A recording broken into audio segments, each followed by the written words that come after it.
Gracias por la atención, coordinador, por el llamado. Me gustaría saber su punto de vista a lo acontecido el día de ayer en el Congreso de la Ciudad de México. Las actitudes, el enfrentamiento, el desgreñadero.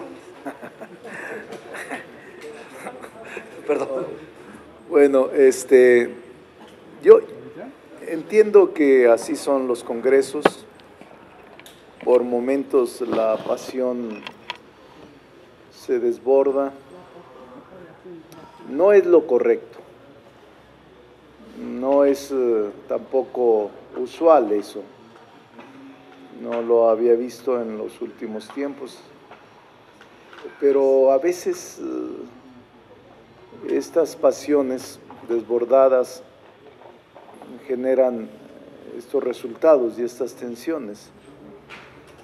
Los hay en las cámaras, los hay en las asambleas legislativas o en órganos deliberativos. Hay que actuar con mucha tolerancia, Paco. Hay que actuar con bastante civilidad y permitir que no nos nuble la pasión, no se desplace la razón con la pasión y actuar todos con respeto.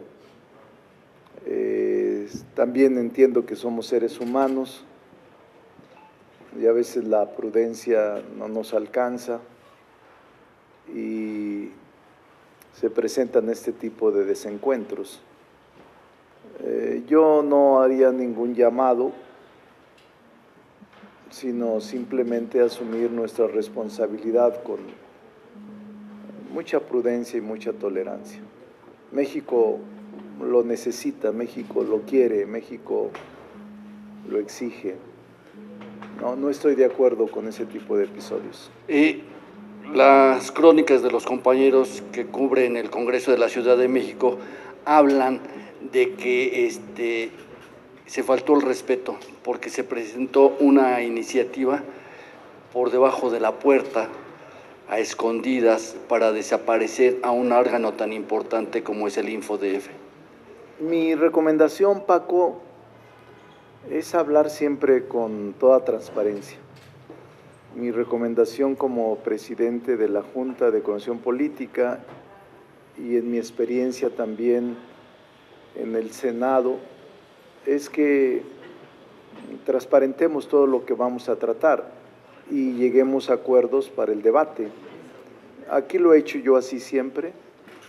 Ellos en ocasiones, muchas, votan en contra, pero ordenamos el debate con las rondas que se quiera, el tiempo que se quiera, y eso ayuda mucho a distensar.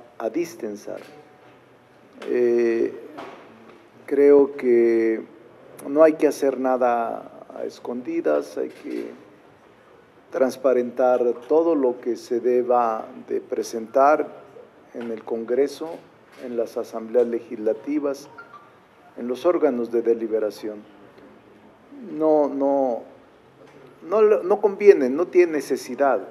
Hay que argumentar, hay que fundamentar, hay que razonar y no solo imponer. Creo que eso es una buena decisión, de que con tolerancia, prudencia, se acepte discutir, deliberar y votar como lo establece la ley. Me quedo con estas palabras que acaba de decir: nada a escondidas.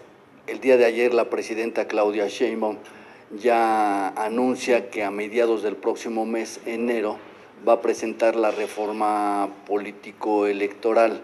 Sí. En este sentido, nada a escondidas, se convocará foros, seminarios, parlamento abierto, como le quiera llamar. Sí, nosotros lo único que tenemos que hacer, Paco, es cuidar que se respete la ley, dado que hay un plazo para modificar la materia electoral antes de que inicie el proceso formalmente. Solo salvando eso tendremos toda la discusión que sea necesaria. Si llegara a mediados, la iniciativa, como lo anunció la presidenta Claudia Sheinbaum, empezaríamos a trabajarla en comisiones, pero no creo que nos dé tiempo para un periodo extraordinario.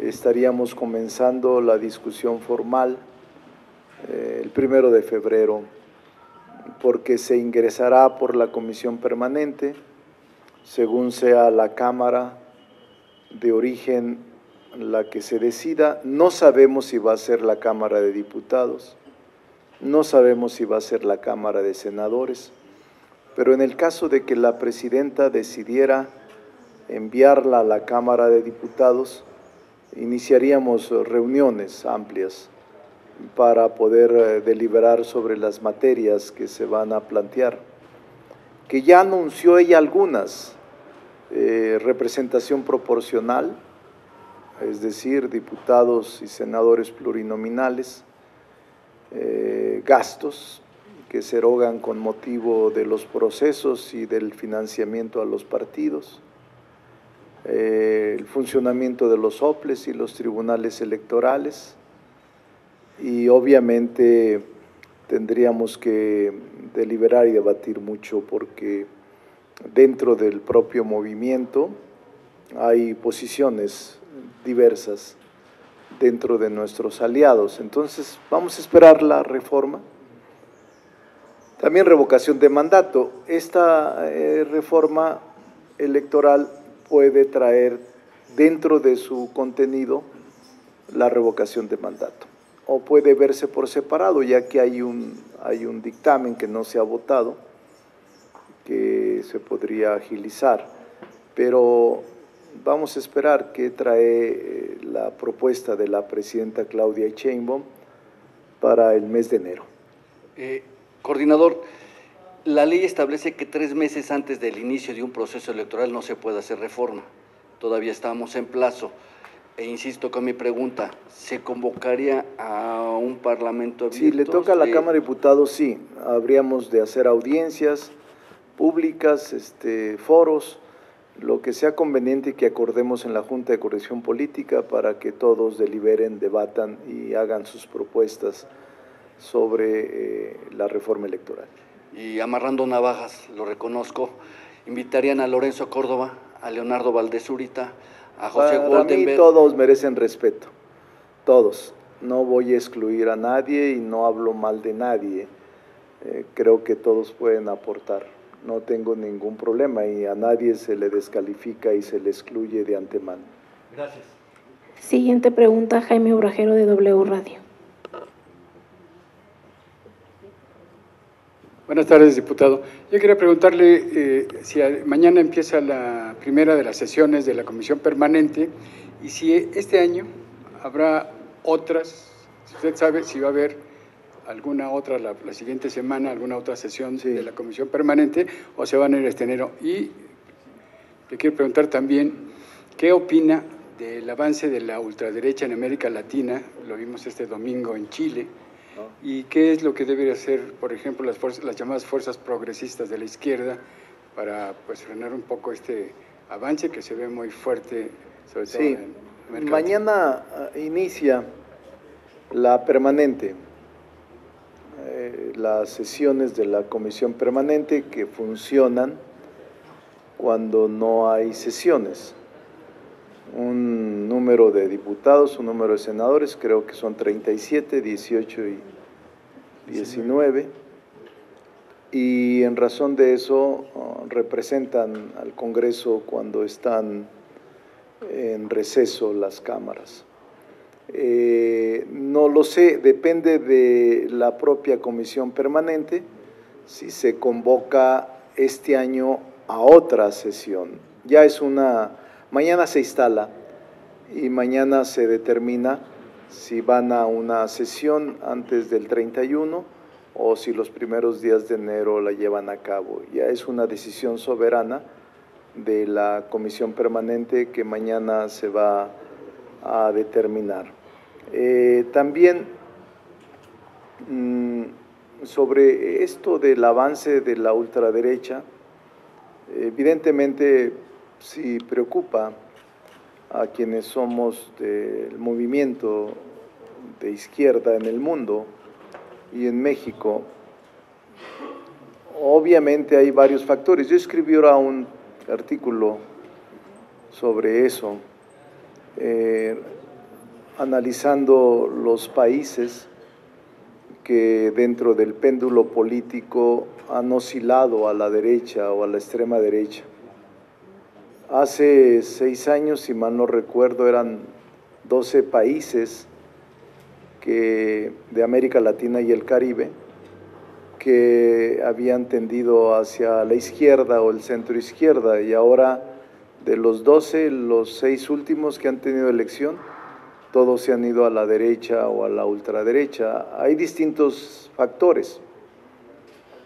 Uno de ellos es la división interna de la izquierda, como sucedió en Bolivia, en donde se escindió la fuerza mayoritaria que comandaba o encabezaba Evo Morales. Tuvieron división, discusión con el presidente en funciones, se dividió esta fuerza política y se coló la derecha. Y en otros, por la injerencia de gobiernos extranjeros, como lo que acusa ahora la presidenta Xiomara. Y otros más también por errores de la izquierda y por no cumplir con sus compromisos. También tiene que ver todo eso. Y es un péndulo político que a veces se va de la extrema derecha a la extrema izquierda. En México tenemos que prepararnos, actuar con tolerancia, actuar sin actitudes sectarias, no permitir que el movimiento se divida y no permitir que grupos o facciones dominen al partido. Ahora, como es una fuerza política que se ha consolidado, Morena, ha crecido bastante el interés de participar para postularse para puestos de elección popular. Yo le diría que en la última etapa, desde que hace 4 o 5 años que Morena se consolidó, y ahora en la elección de la presidenta Claudia Sheinbaum, y en este momento surgen bastantes aspirantes a ser electos por Morena, y eso hay que tener mucho cuidado para no dividirnos, para que sean reglas claras las que se impongan por el partido y no se excluya a nadie. Hoy hay mucha competencia interna, incluso en los 17 estados del país, aunque va a haber la mitad y la mitad, hombres y mujeres.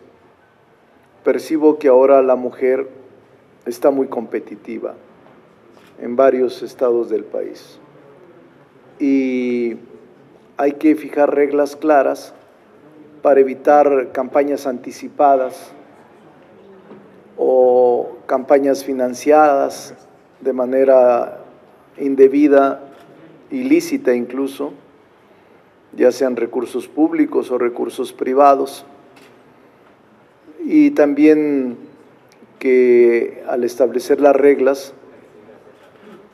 ya se defina el método, si va a ser de encuesta, si va a ser de convención, y que el partido empiece a hablar con los actores políticos, pero no solo para gobernadores y gobernadoras, sino también para legisladores, presidentes municipales.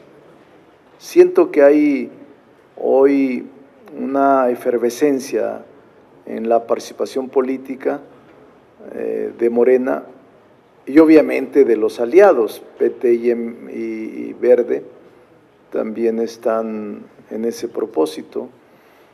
Y estamos a tiempo de evitar deserciones, fracturas, rupturas, renuncias anticipadas que nos afecten en nuestra unidad.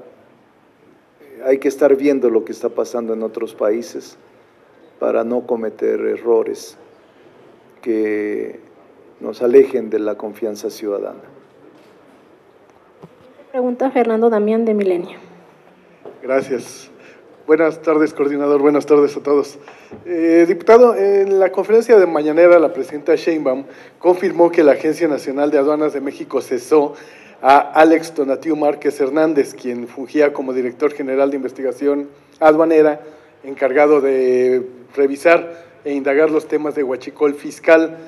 Esto después de que el pasado 4 de diciembre se dio a conocer que el gobierno de Estados Unidos le retiró la visa para ingresar a ese país. Dice la presidenta que si bien no hay una investigación contra este funcionario aún por parte de la Secretaría Anticorrupción, que pues su gobierno no es tapadera de nadie y actuará con honestidad y responsabilidad.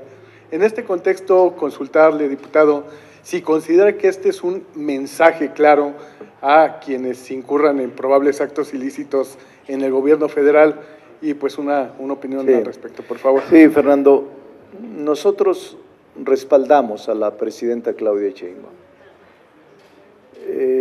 La responsabilidad de conducir al Ejecutivo en un país como el nuestro, con un movimiento tan vigoroso como el nuestro, le otorga a ella autoridad moral y también legal de no permitir ningún tipo de ilícitos en el gobierno como titular del Ejecutivo, y tiene autoridad moral también para hacer recomendaciones.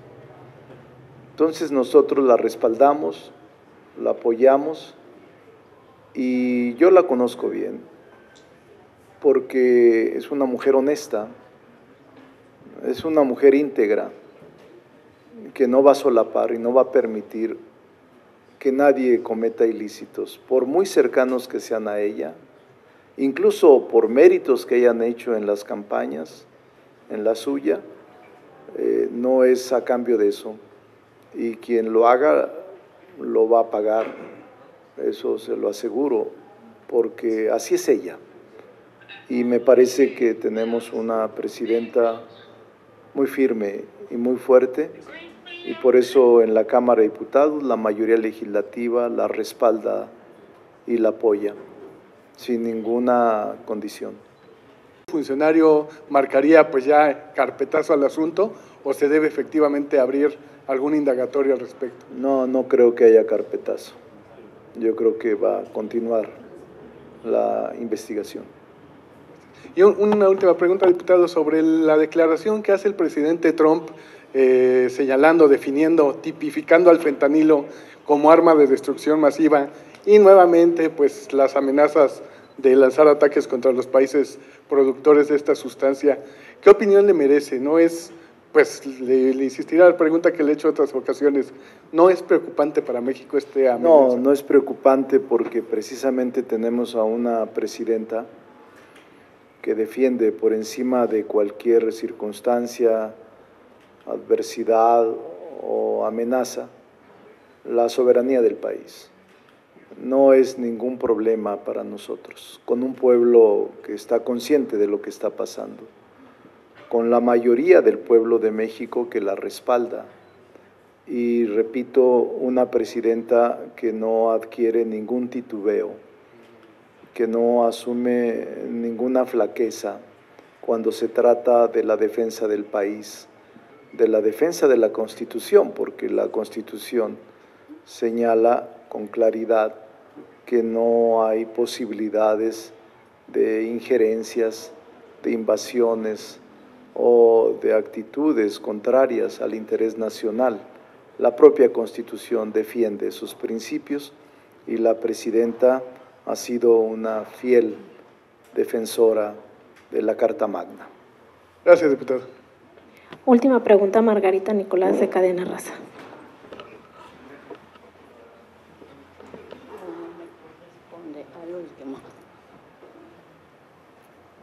Adelante. Buen día, diputado, y buen día a todos. Preguntarte, regresando a lo que sucedió ayer en el Congreso, tú dices que se apasionan. ¿Es realmente un apasionamiento o es el verdadero yo de los legisladores? Porque no solamente es allí en el Congreso local, lo vemos aquí con las palabras ofensivas, soeces. Hace una semana precisamente tú decías de que bueno, que no se les puede reconvenir. Pues no se les puede reconvenir cuando están en tribuna, pero sus coordinadores, a lo mejor hasta el mismo partido, llamarlos pues a respetar el recinto en donde están, porque no hay respeto para nadie. Aquí vamos a continuar viendo estos pleitos entre hombres, mujeres, y desde las curules de cada quien, pues asumiendo ese lenguaje, pues ya no sé cómo llamarlo para no ofender a los demás, pero que se salen de la desproporción. Y hay un artículo, el 61 constitucional, que dice que ningún legislador puede ser reconvenido cuando están haciendo su tarea, pero pelearse, desgreñarse en público, ¿realmente se sienten los representantes del pueblo? ¿Así es el pueblo? Sí, bueno, yo no voy a calificar la actitud de ellos, simplemente no coincido con lo que haya sucedido el día de ayer en el Congreso local. Y tampoco coincido con la confrontación discursiva o con el desencuentro discursivo de ofensas aquí en la Cámara de Diputados. Nunca lo he aceptado. Pero tiene que ver mucho con la autocontención. Cada legislador, cada legisladora tiene que asumir con responsabilidad sus actos y su conducta, y en eso no me puedo meter. Los partidos sí pueden llamar a cuentas, los dirigentes nacionales, los consejos nacionales de los partidos sí pueden llamar a sus legisladores a que expliquen, a que informen y a que relaten lo que sucedió en sus asambleas. De mi parte, aquí los voy a respetar, y aun cuando su lenguaje no sea el más ortodoxo en materia de conducción institucional, no podría actuar en contra de ellos, ni debo actuar en contra de ellos por convicción. Debe asumir cada uno su responsabilidad de conducción y de autocontención de lo que expresa en tribuna y en su trabajo legislativo cotidiano. Y lo que comentabas sobre las campañas anticipadas, que no participe el crimen organizado o dinero ilícito en las campañas o en los gobiernos de, pues ahorita la mayoría son de Morena. ¿Cómo le van a hacer ustedes precisamente para que no se desprestigie más la izquierda que pues gobierna ahorita y que vemos el avance de la ultraderecha en América Latina? Bueno, en América, porque bueno, Trump es representante también de la ultraderecha. Hay que cuidar mucho nuestros actos, nuestra conducta, nuestros principios y nuestros compromisos, cumplirlos. Es una tarea enorme la que tenemos que hacer, pero sobre todo las lecciones que nos está dando el exterior en varios países donde ha habido péndulo político es para decir y plantearnos, es una lección que tenemos que aquilatar, que tenemos que reflexionar para no cometer errores, para no dividirnos, porque no podemos crear facciones dentro de Morena unos contra otros, porque eso va a debilitar el movimiento, pero también debilita la confianza de los ciudadanos en nosotros. Entonces sí, Margarita, es un tema de mucho trabajo interno, de muchos llamados a la tolerancia, a la prudencia, de muchos llamados a la unidad, no cansarnos y tampoco permitir que se den este tipo de choques al interior de Morena. El primer llamado sería que no les gane la codicia, la avaricia o sí, el pues poder por el poder. Gracias. Sí, son principios, Margarita, que hay que observar. Bueno, voy a contestarle una pregunta por teléfono a Mayolo López. ¿Qué opina de la ley esposa? Sí, la ley esposa, dice. San Luis Potosí, Nuevo León. No, creo que ayer se aprobó en San Luis, o antier. Entiendo que va a ser impugnada ante la Corte. Yo siempre estoy en contra de las exclusiones, de todas las exclusiones. Y pareciera ser leyes muy orientadas, las aprobadas en los dos estados del país. Entonces voy a esperar que la Corte resuelva, una vez que les planteen los recursos de acciones, seguramente los van a presentar, acciones de inconstitucionalidad, quienes se sientan agredidos, ofendidos o quienes sean quejosos de esta medida que tomó el Congreso de San Luis y el Congreso de Nuevo León. No sé si en Nuevo León ya lo tomaron, pero el que sí leí fue el de San Luis Potosí.